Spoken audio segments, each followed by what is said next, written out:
You either die the hero or live long enough to become the villain. It's a wonderfully crafted line. Louis the Sun King had emerged from the Fronde, having won the game of tug-of-war with Parliament for control of France. He quickly reshuffled the world of French politics in order to establish absolute monarchy within his nation. His twin loves of warfare and glory led him to humiliate the enemies assembled against him in order to expand France's overseas empire. Had Louis's time on Earth ended around 1680, his story would have been told as a true hero's tale, with the Sun King playing the role of historical heir to the glory of Charlemagne. But Louis achieved the peak of his power when he was merely 42 years old. Rather than departing the stage in glory, he would continue to rule France until he reached the age of 76. The next 34 years would not only turn Louis into a villain, it would set France's historical monarchy on a collision course with a democratic revolution that would change the world forever.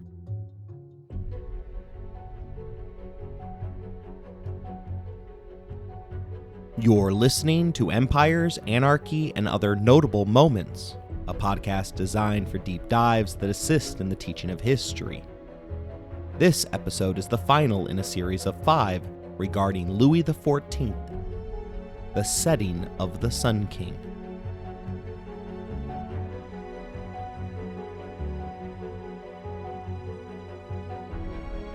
Louis's downfall is pretty easy to explain as it comes down to 3 simple factors. First, he never learned from his prior mistakes in warfare.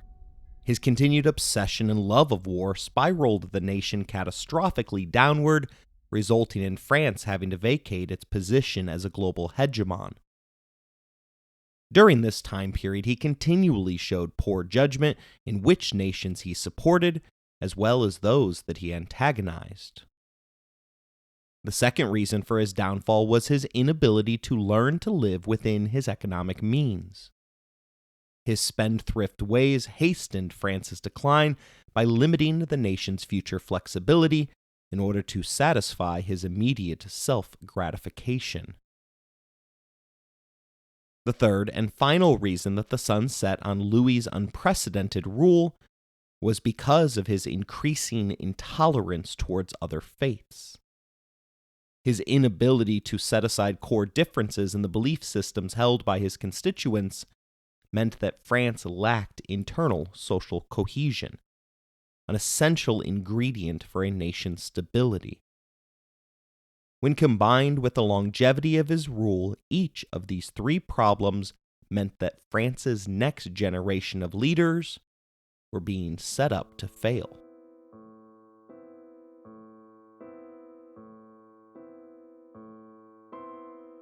We'll begin our examination of the fall of the Sun King by first continuing to look at Louis's wars against his European neighbors. Our prior episode looked closely at 2 of his advances along France's eastern border. His first incursion against the Spanish Netherlands terrified Europe so much that England flipped sides in order to join up with Spain and Sweden in order to force France to stop. Still, despite backing down, Louis walked away with a number of territorial gains that would be quickly used to launch a second invasion, this time designed to punish the Dutch, who had publicly alleged that the Sun King was devouring countries in what appeared to be a never-ceasing quest for a universal monarchy over all of Europe. This time, 4 nations joined together, forming the quadruple alliance of Austria, Prussia, and Spain coming to the defense of the Dutch. Again, Louis negotiated land gains for France, again making his actions financially worthwhile, even if he was forced to negotiate gains that were lesser than what he intended at the start of the war. Louis had a weakness for glory. France printed countless medals celebrating his accomplishments, built monuments to his glory, and held triumphs through his cities as though he were an ancient Roman Caesar.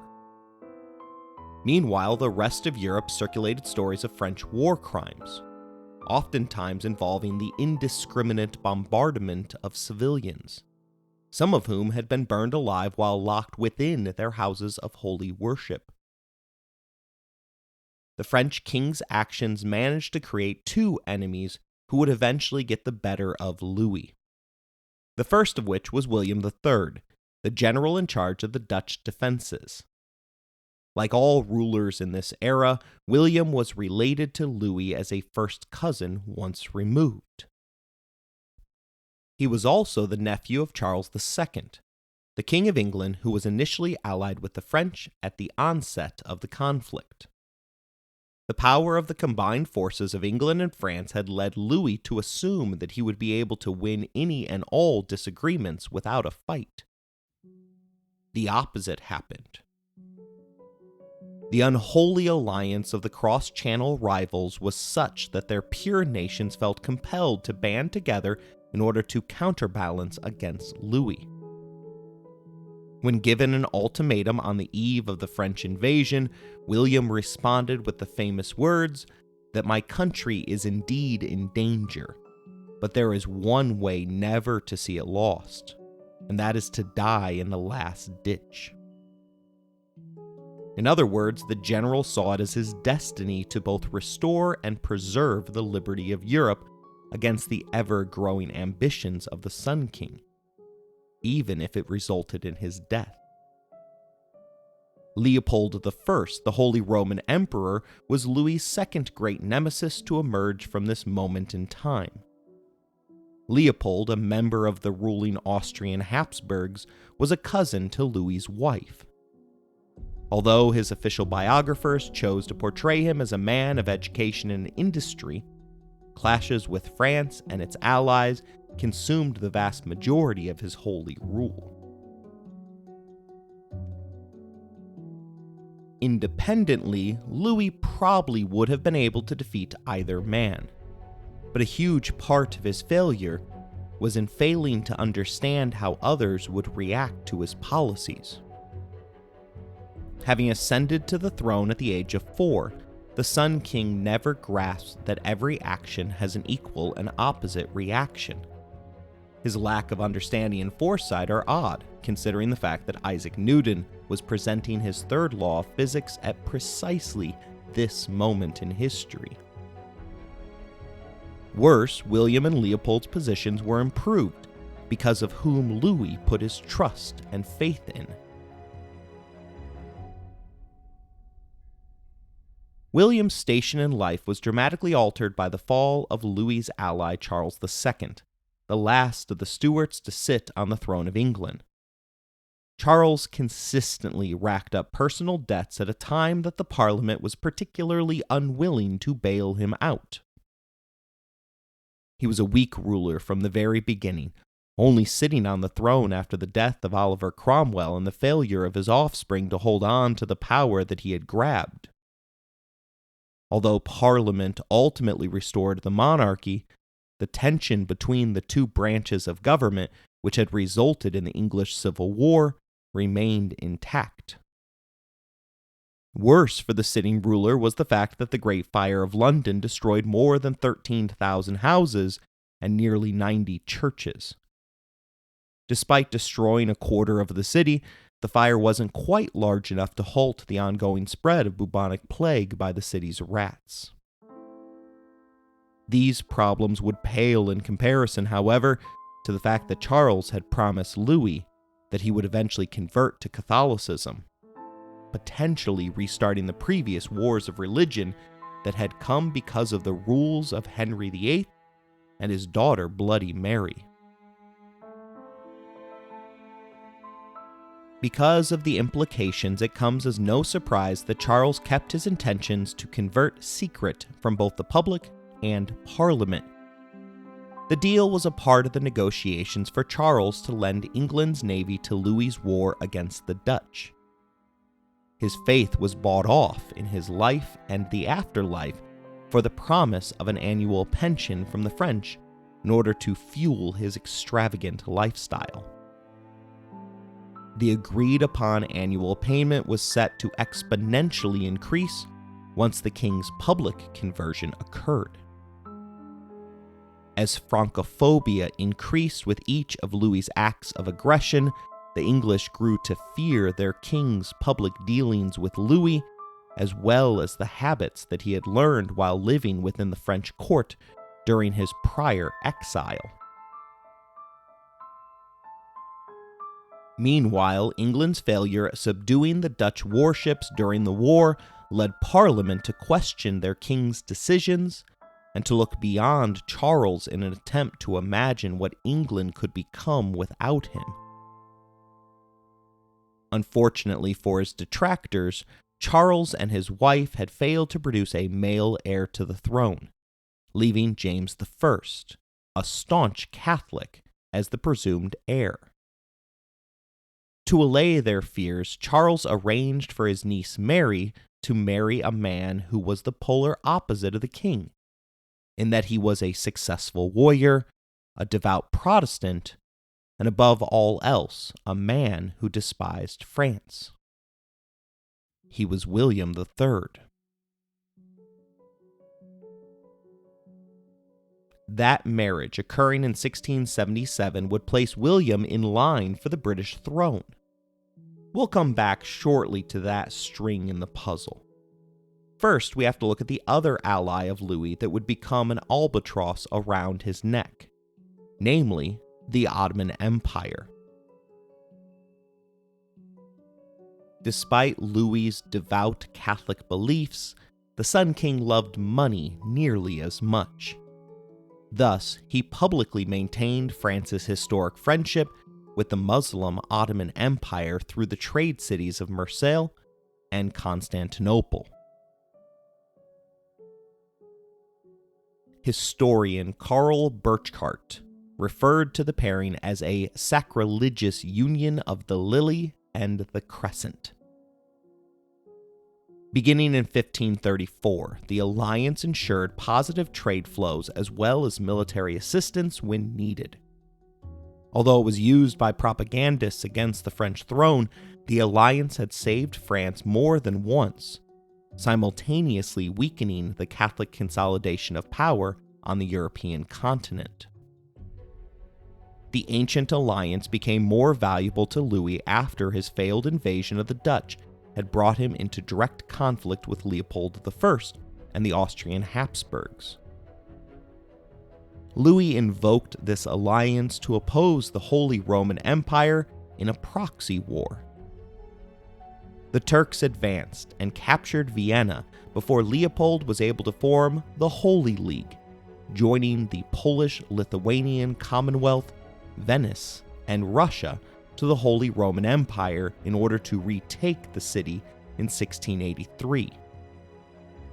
From that point, the war bogged down, with atrocities being committed on both sides of the conflict, which was characterized as European liberty on one side and Eastern despotism associated with French absolutism on the other side.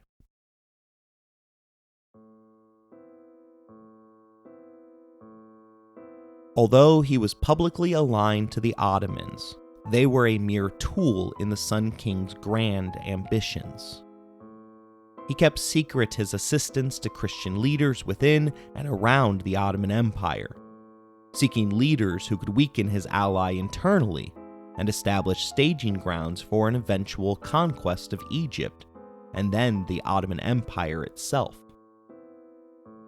If his plans had come to fruition, it is possible that Louis would have been able to conquer the entire Middle East and Northern Africa, while simultaneously expanding the French Empire within the Americas and Asia. At this height of his power in 1683, Louis truly envisioned becoming king of the world. But it unraveled quickly, with England's King Charles II dying of mercury poisoning in 1685. On his deathbed, he asked his brother James to watch after his mistresses after he became king, before then apologizing to the court for taking so long a dying and repenting for his sins of adultery against his wife, before privately converting to Catholicism in order to fulfill his agreement with Louis.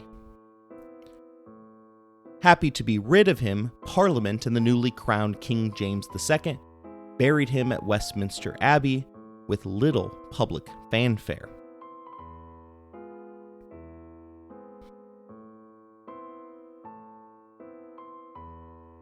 James's Catholicism, which he learned from growing up in exile in Paris, proved to be an immediate source of conflict, as Parliament refused to pass decrees that would improve the Pope's standing within England.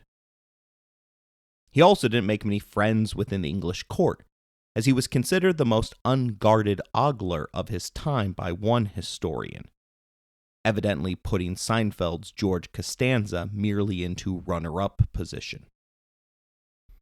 As a consequence, James allowed his daughter Mary to be raised as a Protestant in an attempt to soothe the court. This, however, ensured his downfall, as it gave the English an easy out after James had worn out his welcome. That wearing out happened quickly, with a rebellion resulting in James's request to establish England's first ever permanent standing army, which Parliament subsequently denied, triggering James to outlaw Parliament from ever meeting again during his reign. From there, things escalated quickly. The Protestant Church of England jumped into the fray, demanding that he change his faith, to which he raised the church's taxes and mass distributed his brother's arguments justifying his deathbed conversion before going on a public goodwill speaking tour where, among other things, he suggested that it might be a good idea to have a law that mandates the locking up of every single black person. After fathering a son in 1688, the English took a peek at what their future beneath a failed Catholic dynasty looked like and decided to call in James's Protestant daughter from the bullpen. King James was quickly deposed of and sent back into exile in France by Queen Mary's husband and noted Louis hater, William III.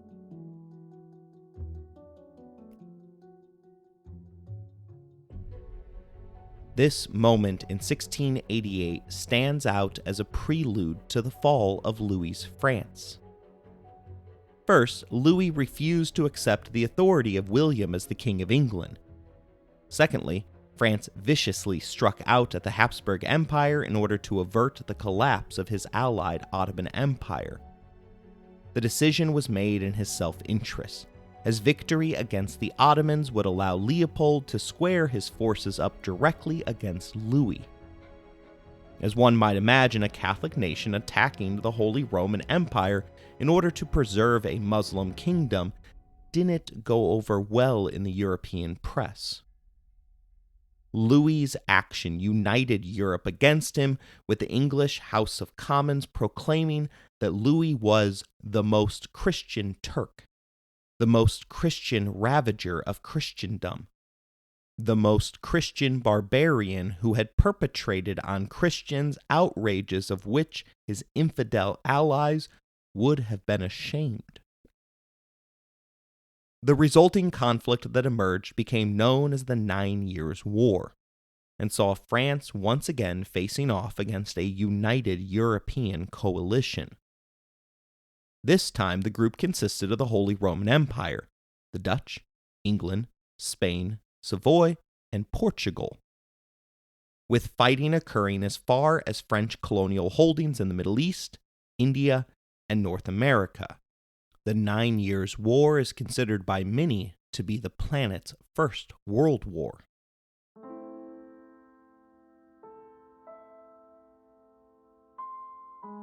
Louis's initial thrust into Germany was designed to quickly knock that portion of the Holy Roman Empire out of the conflict. This French version of the Blitzkrieg became bogged down, though, with Louis immediately pivoting to a scorched earth policy, laying waste to any land that was outside of the borders of Alsace-Lorraine. the German kingdoms of Palatine and Baden were devastated by his actions. Far from sending a stand-down signal, Louis's actions worked to unite the German provinces. The Sun King miscalculated again in 1689 by sending the deposed James II to Ireland, hoping to spark a populist revolution which would restore James to the throne. But no such uprising occurred, and James, along with his detachment of 6,000 French soldiers, were thrown out of the Emerald Island by 1691. Historian Philip Mansell tells us that James fled from Ireland so fast that locals deemed him Seamus an Shaka, or James the Shitter, because he was believed to have dirtied his breeches in fright and flight. With their early returns, the coalition got greedy, seeking to roll back all land gains that had been obtained since Louis's assumption of power. The Sun King tried to alter the course of the conflict by continually emphasizing the Catholic and familiar ties between Spain and France, while simultaneously supporting a Muslim nation versus the Catholic Holy Roman Empire. This was a continuation of the Sun King's baffling policy related to faith. Louis was a Catholic monarch, a true believer who worshipped, sang, and prayed before his people. He believed that the faith served to underpin his position, and thus maintaining the strength of the Catholic Church was foundational to maintaining his own. His grandfather, Henry IV, had begun life as a Protestant Huguenot, but had converted because, in his own estimation, France was worth a mass.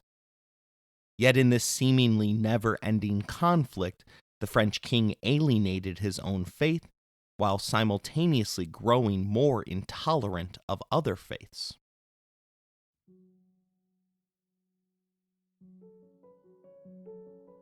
During his rule, Henry had issued the Edict of Nantes, which had codified the rights of French Huguenots.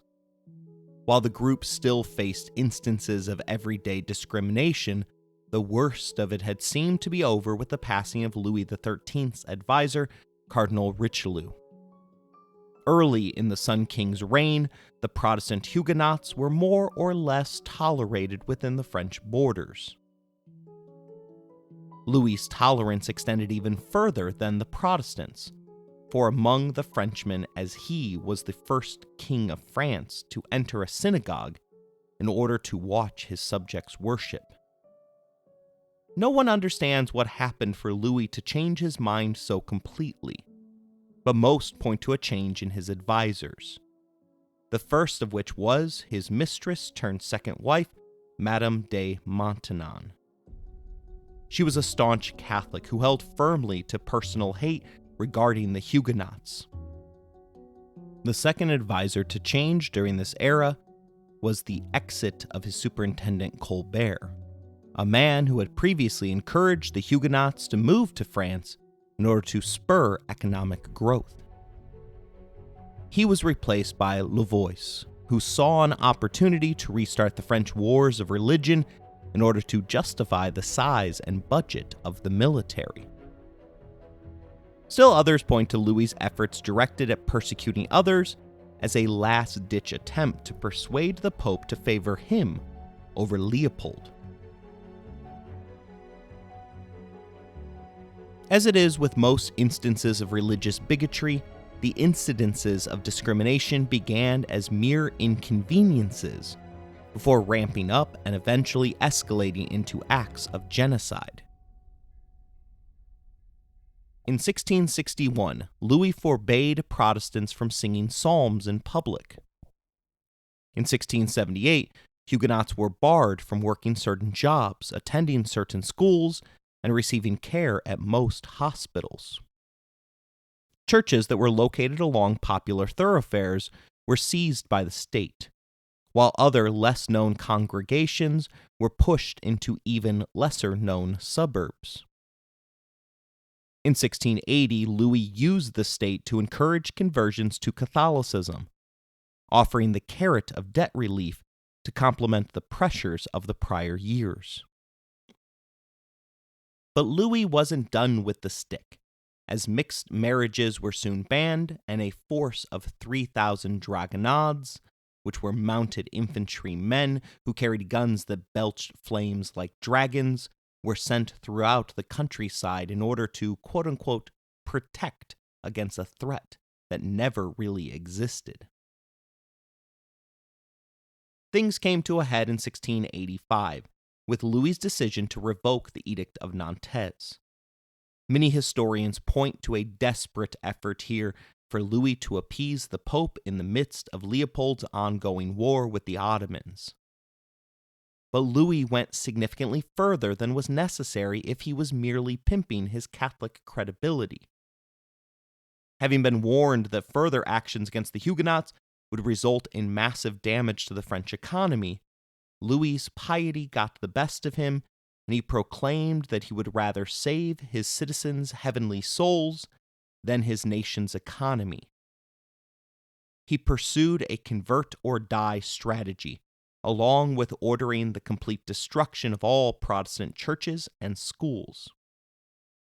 Children were kidnapped from their parents in preparation for their conversion, and soldiers dragged old women into the midst of ongoing Catholic services by their ankles. Death didn't even provide a respite from the Sun King's effort to spread Catholicism, as Protestant graveyards were torn up and their possessions, which had been passed down through inheritance, were seized by the state. The king used the persecution of Protestants to reinforce his authority. Manzel describes the terror that ensued beneath this new Edict of Fontainebleau, as hundreds of dragoons went systematically from house to house, telling Protestants to convert or to go from now on to the galleys, or like prostitutes, to go to America. To ensure converts' presence at Mass on Sunday, there was even a roll call. The punishments were swift and certain. Nobles could be put in prison and their daughters in convents until their conversion was complete. Swimming against the stream carried increasing risks the further down the social ladder you climb, as Protestants caught meeting or praying together might be imprisoned, hung, or sent to the galleys. Removing oneself from the dire situation was difficult, as Louis had forbidden Protestants to leave without prior permission. Still, the Protestant diaspora that followed laid the groundwork for France's failures in the 9-Year War.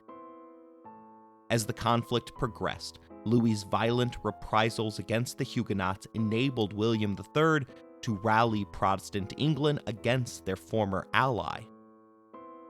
Manzel tells us that the revocation of the Protestants' rights not only helped unite Europe against France, but also transferred French cultural, commercial, and technical leads to its rivals, as the group were the vanguards of globalization, who helped to create an international financial market. As a case in point, the Bank of England was originally founded in 1693, mainly to finance the war against Louis XIV. 7 directors of the National Bank were of Huguenot origin, contributing around 15% of its original capital. Huguenots created the first banknotes, and Jean Castiang, another Huguenot who managed to escape Louis's clutches, ran Jonathan's, a coffee house which posted current stock prices and exchange rates. It served as the first ever public stock exchange. These expatriates funded the war against Louis, while those that remained and converted represented an ever-present threat of rebellion within the kingdom. Thus, Louis couldn't be confident regarding his nation's internal stability while he was fighting England in the north, Spain in the south, the Dutch and the Austrians in the east. Shockingly, France's military forces held up in large part due to the fact that Louis maintained the continent's largest force of 13,000 cannons. As the time between victory parades lengthened, Louis began to micromanage the war, oftentimes demanding that his generals wait for his personal approval before proceeding. As desperation began to set in, the rate of war crimes along the front significantly increased. But in the end, the war was ultimately lost because of economics.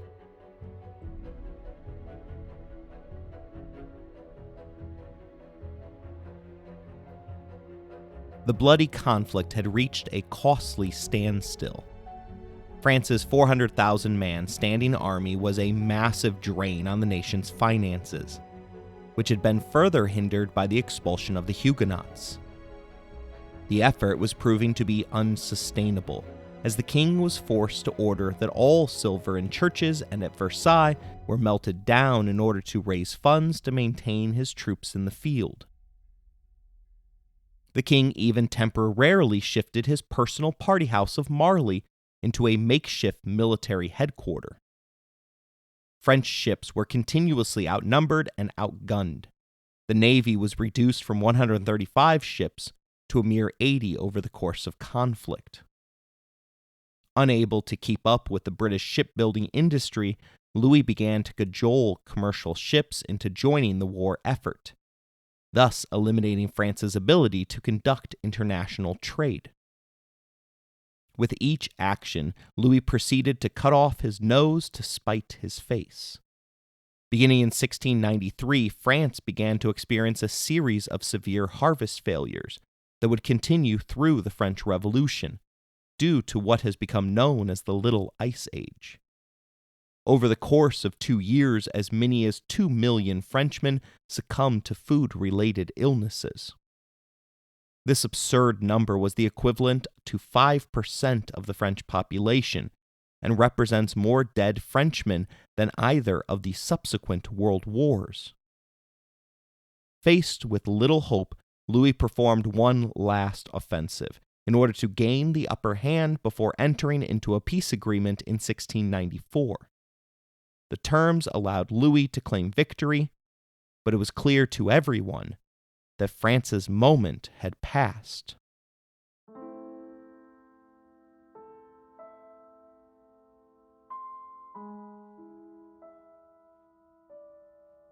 The 1697 peace agreement forced the Sun King to recognize William as the legitimate King of England and forced from him a promise that he would stop assisting James II's effort to return to England.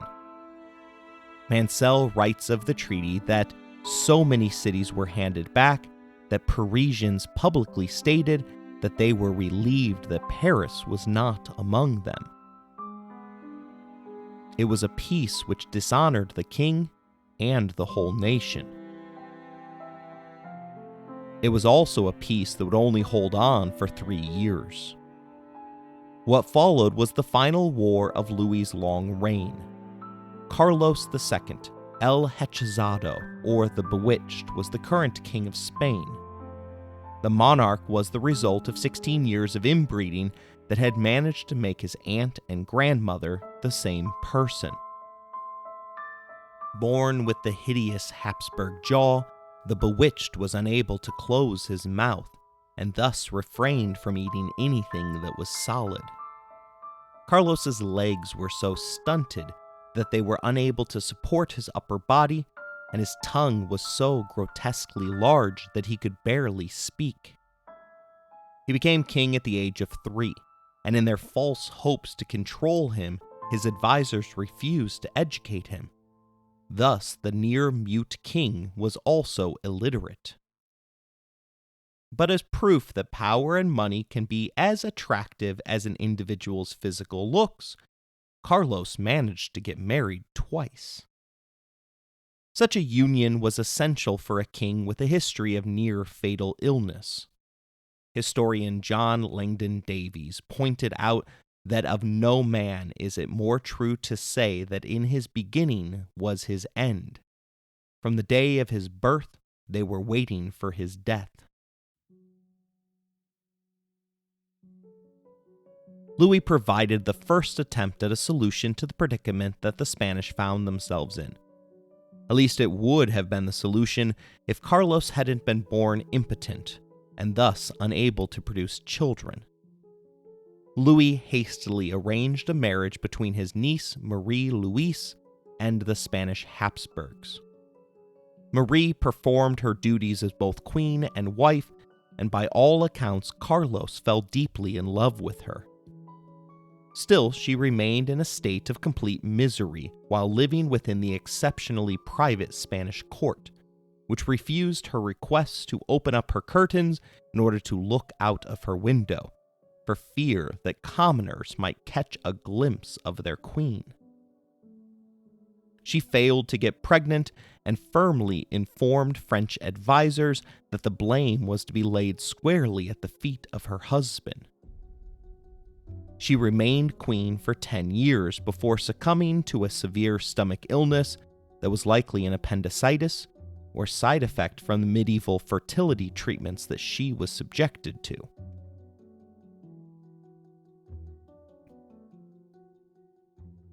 Despite the obvious difficulties, Marie and Carlos were faithful to each other, and the surviving king went into a deep and prolonged bout with depression. Marie, on her deathbed, claimed that while many women may be with His Majesty, none will love him more as I do. Still, the need for an heir to such a sickly man was the highest priority. Louis had had his chance, and now it was time for his rival Leopold I to step up to the plate. The Holy Roman Emperor and fellow Habsburg provided his sister-in-law, Maria Anna, to the Spaniards. Maria's mother had managed to produce an astounding 23 children, with 18 surviving infancy. Due to the king's undiagnosed infertility, though, Maria was unable to bear forth a single child. In an attempt to make it clear to the court that it wasn't her fault, she forced Carlos to pass several grueling exorcisms. The fight over who would succeed Carlos II began before the young man went to the grave. Behind the scenes, negotiations between the three power brokers on the continent began in earnest in 1698, with Louis, William, and Leopold agreeing to secret treaties which divided the kingdom. Eventually, however, Leopold, who previously had opposed Louis's quest for a universal monarchy, began to express the motto of Austria es Imperia Orbe Universo, or Austria should rule the world. He tore up the secret agreements and argued that his younger son, the Archduke Charles, should inherit the entirety of Spain upon Carlos's passing. This bold action allowed Louis to put forth a legal argument that one of his children should be the legal heir to the Spanish throne. And thus the War of Spanish Succession began.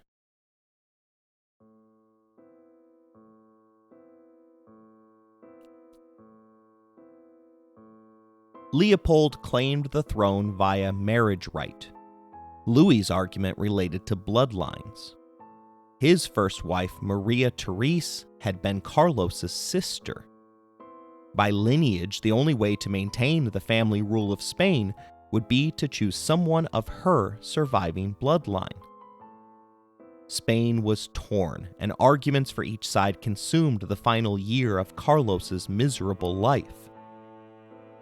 Manzel explains why Louis was able to prevail over Leopold on this issue, writing that, despite 3 Franco-Spanish wars since 1635, many Spaniards came to think of France as the state most likely to maintain the territorial integrity of Spain's global empire.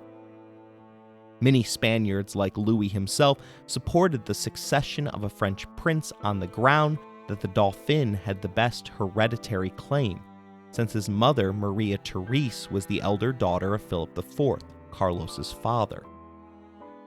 Additionally, the historian points out that the unpopularity of Carlos II's second wife, Maria Anna of Nuremberg, and the failure of Austrian troops to prevent France taking Barcelona in 1697 also encouraged Spaniards to turn to France. Even the ambassador of Austria's ally England admitted as early as 1698 that most Spaniards would prefer a French prince, their aversion to the Queen having set them against all of her countrymen. It is scarce conceivable the abhorrence they have for Vienna.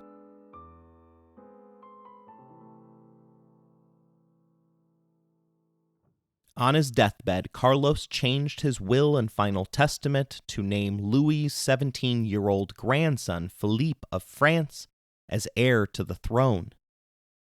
The only condition was that the boy renounce all rights to the French crown, thus agreeing to keep the two nations separate. Louis agreed to the terms, but he didn't intend to honor them. The moment that he chose to announce the news about Philippe shedding his given French name for the historical French designation of Philip V, Louis proclaimed of the mountains that separate the two nations, "The Pyrenees are no more." The belief was that the inevitable alliance between the Bourbon relatives would make France so strong that no one would ever again pick a fight with them. This is similar logic that explains NATO's Article 5's collective defense agreement. It is so impossible to imagine fighting the combined might of the US, England, France, and Canada that there is little to no danger to nations such as Iceland, Slovakia, or Lithuania.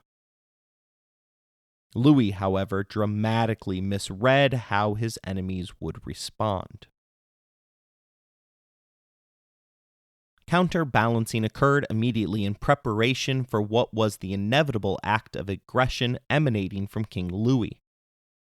That irrational act came in 1700, with the Sun King publicly proclaiming that Philip, now the King of Spain, remained within the line of succession for his French throne, despite the fact that the boy himself had relinquished his rights and never shown any interest beyond being the best King of Spain that he could be.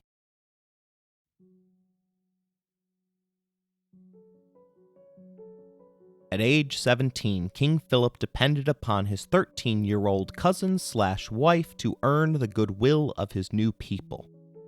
Although he continued to speak only French, he took in bullfights, Spanish cuisine, and partook in their conservative fashion trends. Louis reportedly believed that his grandson was weak for allowing others, particularly his Spanish wife, to hold influence over his decisions. Of course, influencing the young man's reign was exactly what Louis had intended to do himself. Philip, however, would never become his grandfather's puppet.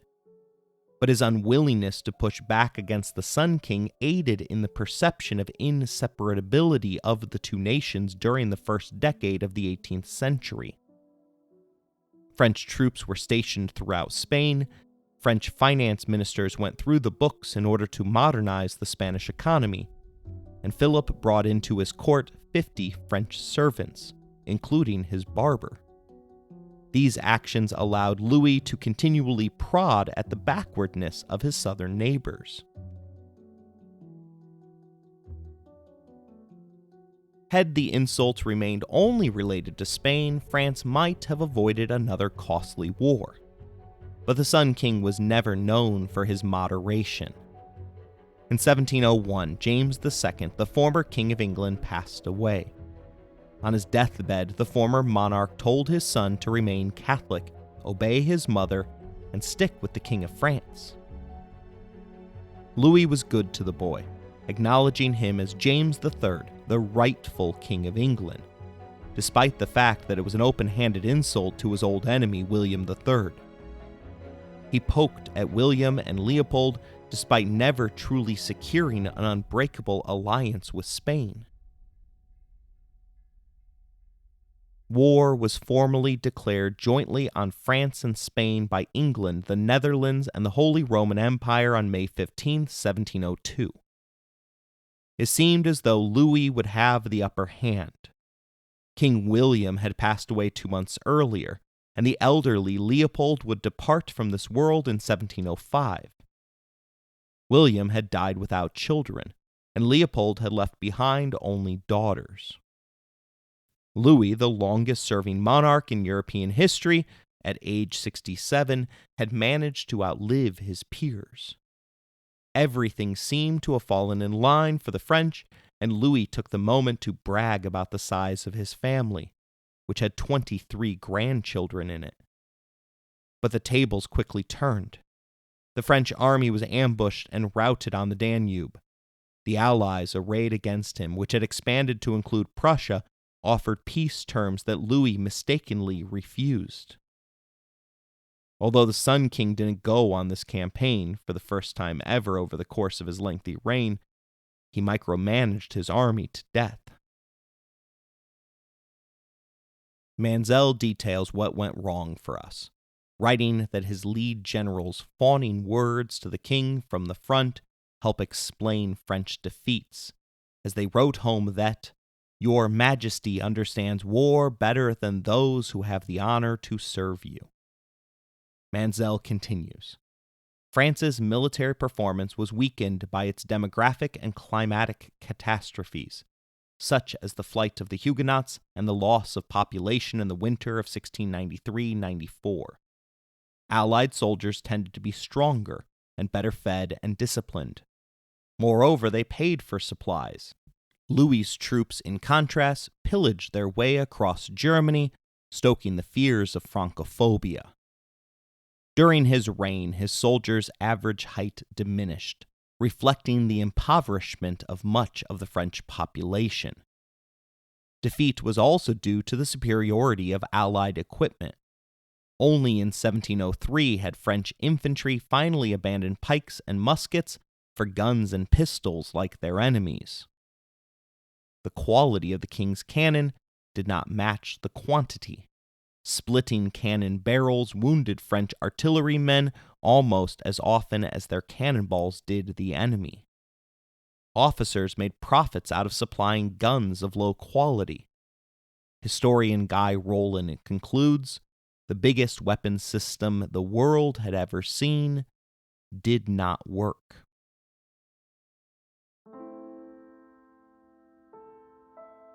By 1708, entire French legions were surrendering to the enemy without firing a shot. They had lost their fighting spirit, as Louis had been dealt a blow the likes of which his reign had never felt. Towards the end of 1708, France managed to make a slight comeback after relinquishing full control of the military to Louis Joseph, the Duke of Vendôme. Vendôme was openly gay, which I mention for two reasons. First, it combats harmful stereotypes that all gay men are effeminate. Secondly, it shows that he was really good at what he did in order to rise up the ranks despite the barriers that his love life placed in front of him. Although it was illegal to be gay in France at this point in history, Louis tolerated it when the individual was either related to him or useful to achieve his own ends. It also helps if your king is incredibly vain and furious at the fact that his enemies were making victory medals that mocked him. These are true collector edition medals that showed the Sun King vomiting, defecating, and being devoured by dogs. Vendôme had turned the war around, but Louis was one of those leaders who couldn't stand someone else receiving the attention that he believed only he was worthy of. He attached two of his heirs to Vendôme as co-leaders of the French forces. Thus, the top of the chain of command for the French forces at times included King Louis, two generals, a minister of war, and two princes of the realm. The war once again turned against France as the bickering over who was in charge continued. In 1708, France lost the city of Lille. Rather than pushing to regain what had been one of Louis's grandest prizes from his previous wars, he sent 6,000 troops with James III to Scotland in a half-hearted attempt to retake the throne of England. It would prove to be a failure, which isn't much of a surprise after you find out that the young man went off to war with a gold plate for his meals and a full orchestra for his personal entertainment.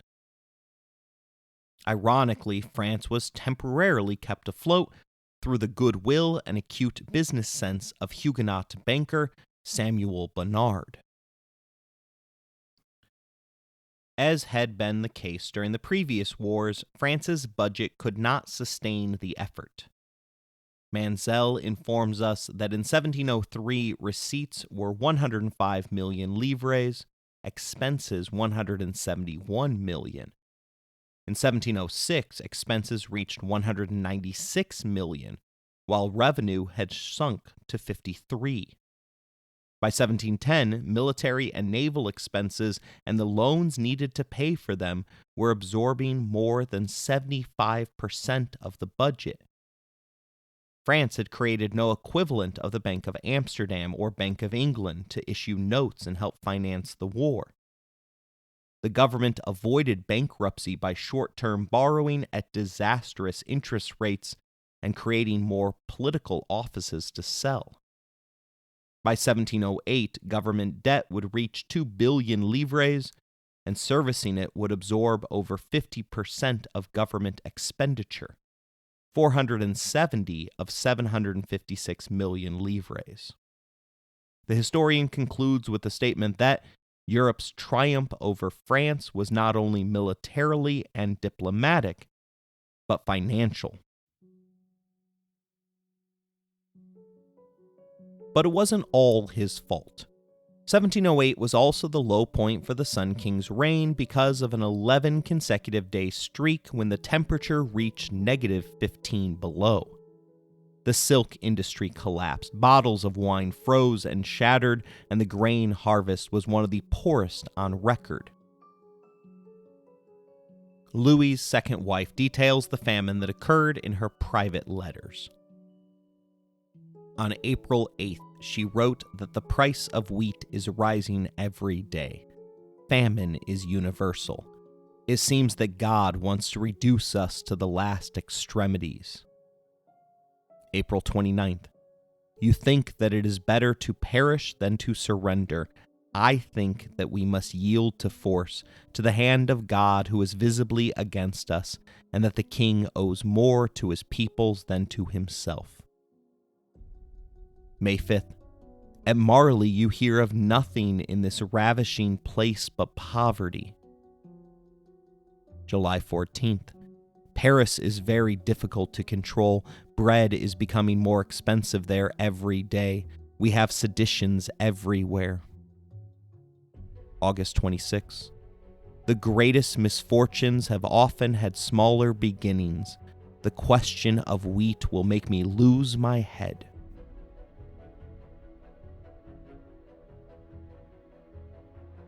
There are only a small number of meals between humanity and anarchy.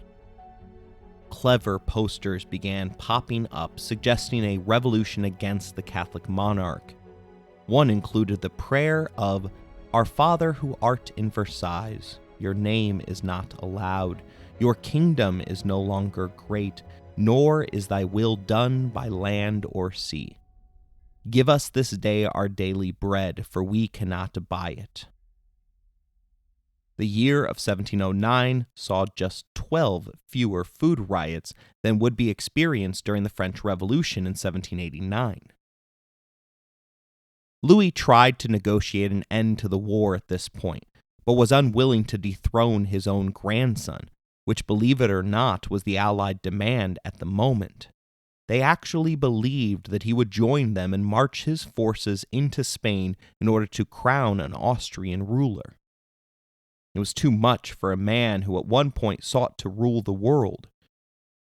Still, he did pull back French forces and stopped the practice of having one of his ministers sitting in on Spanish council meetings, suggesting that he was willing to let his grandson lose the throne on his own. This arrogance by the Allies allowed Louis to make a comeback. The citizens of Lille were so repulsed by their new rulers that they rose up in insurrection and demanded a return to France. The Ottoman Empire came to their rescue with massive ships laden with grain, and Louis's court tightened their belt, with the king issuing proclamations for the nobles to forego new gilt paint on their carriages and to donate the money to the war instead. Louis even stopped throwing parties and forbade the citizens from getting him a birthday present for his 70th lap around the sun. Most importantly, a new tax was successfully levied upon all Frenchmen that earned an income, including the nobility and clergy.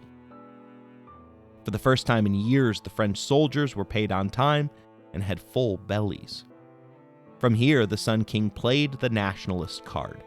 With victories beginning to rack up once again, Louis headed to the negotiating table.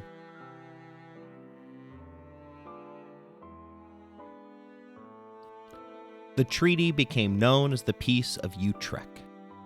Philip was allowed to retain the Spanish crown, but both Bourbon houses had to renounce all claims to the other's throne.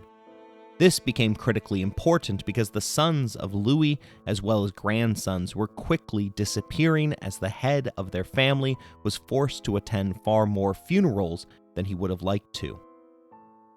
Indeed, Louis will be succeeded by his 5-year-old great-grandson.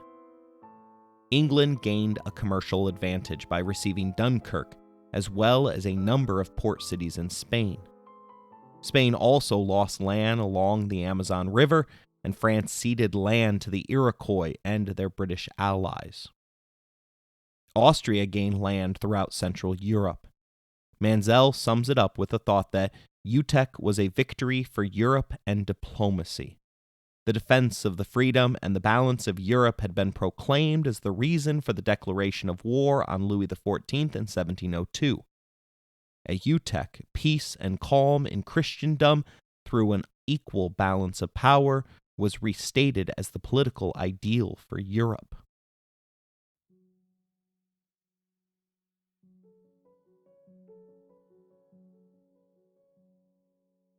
Peace did not bring about prosperity for Louis. Over the next 5 years, he was forced to attend more family funerals than weddings. Measles ran through the royal family, and the 74-year-old Louis began to run out of heirs. His mind also began to dissipate, with aides recognizing signs of senility during moments of respite in 1712. The king even launched an investigation against his nephew, whose debaucherous ways were combined with a love of chemical sorcery. That nephew rose with inside of the crown, presenting a problem that Louis was unable to fix before his time came. The final sunset began on August 3rd, 1715, when he prematurely abandoned his routine inspection of the troops. The king suffered from complications arising from gangrene and diabetes.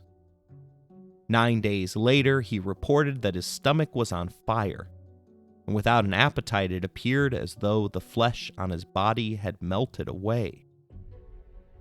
He began to fulfill his daily tasks in a wheelchair, including the couture and the lever. To his successor, his 5-year-old great-grandson, he told him, "My dear child, you are going to be the greatest king in the world. Never forget the obligation you have to God. Do not imitate me in my wars. Try always to maintain peace with your neighbors, to relieve your people as much as you will be able to, which I have had the misfortune to be unable to do, due to necessities of state." The words were later written up and placed on the wall of Louis the Beloved's bedroom. His final words to the court were, "I am leaving, but the state will always remain." It was a far cry from the claim that became permanently attached to the Sun King of, "I am the state." His final breath came on September 1st, a day that was particularly popular among his British enemies who had openly gambled upon Louis's day of death.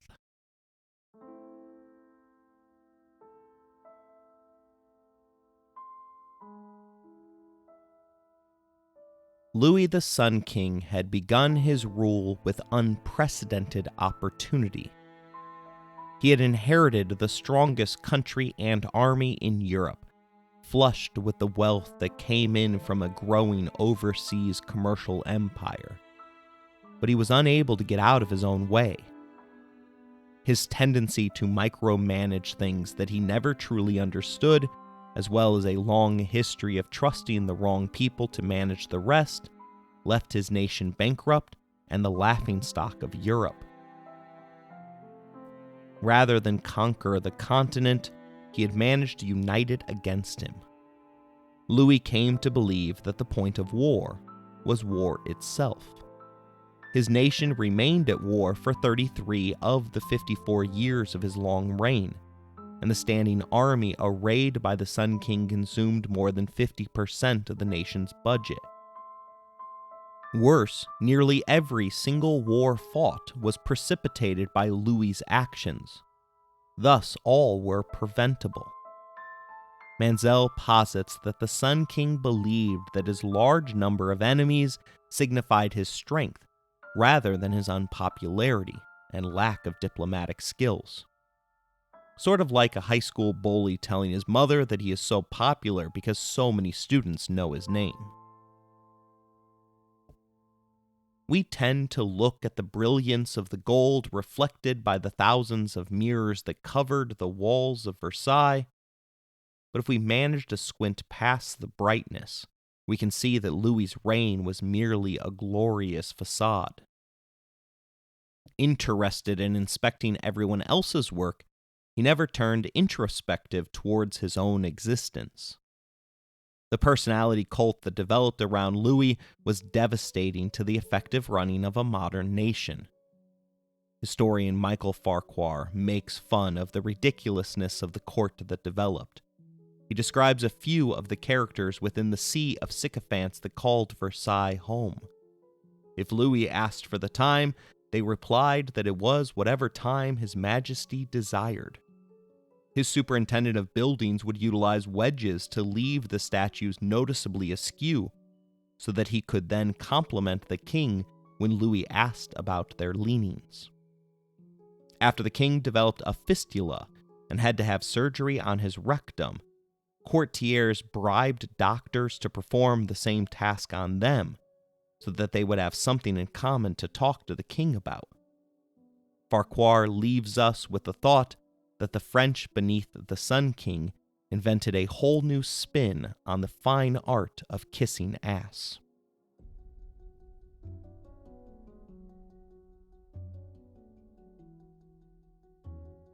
I hope you enjoyed this episode. If you want to interact with the show, you can email us at resourcesbylowery@gmail.com. If you would like to financially support the show, please look in the show description for more information. As always, thank you for listening, rating the show, and spreading the word.